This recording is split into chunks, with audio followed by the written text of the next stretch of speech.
Hello everyone, welcome to holistic academy. આજે આપણા સાથે પ્રેઝન્ટ છે Hemanshu Parekh sir, retired GAS and x secretary of GPSC.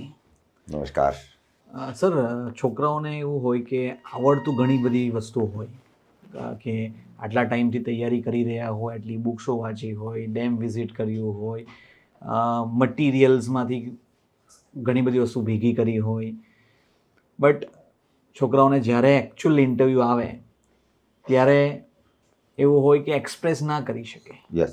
તો એના માટે શું ટિપ્સ આપો? એટલે એક્સપ્રેસ કરી શકવા માટે તો બેસ્ટ એ છે કે ભલે એક બે મોક ઇન્ટરવ્યૂ આપે, પણ મોક ઇન્ટરવ્યૂ કંઈ વારે ઘડીએ બધે એમ નહીં થાય છે. સૌથી બેસ્ટ એ છે કે એક તૈયારી કરતા તમામ 4-5 જણાનું ગ્રુપ બનાવે અને નક્કી કરે કે આપણે બહુ વધારે પડતું વાંચશે તો બધું મિક્સ થઈ જશે અને પછી એને ક્યુ યાદ રાખવું, ક્યુ ભૂલી ગયો, એકબીજામાં ઘૂસી જશે.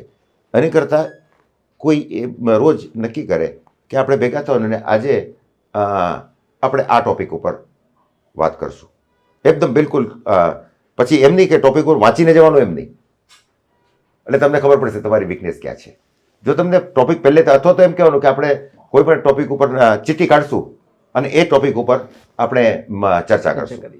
I will try to dominate. હું મારા વ્યૂને તમારી ઉપર કરવાનું અને તમે તમારા વ્યૂને મારી ઉપર ડોમિનેટ કરવા માટેનો એવી રીતના પ્રયત્ન કરશો. ઇટ શુડ બી વેરી, જેને કહેવાય ને કે હેલ્ધી કોમ્પિટિશન કરવાની. તમને પાડી દેવાનું એટલાથી નહીં.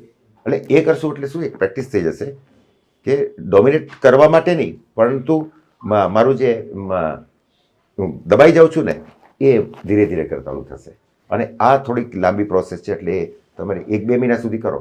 એટલે એ બાને શું થશે કે તમારે વાંચેલું છે, તમે કેટલુંક ટાઈમે તમને એમ થશે કાળું મને આ તો યાદ આવ્યું જ નહીં, હું આ રીતે હું સામે ઓલું કરી શકતો હતો. એટલે ખાસ કરીને એ સેમ એજ ગ્રુપ અને સેમ ઓલા જે છે એસ્પાયરન્ટ્સ એ કરે એ સૌથી સારું.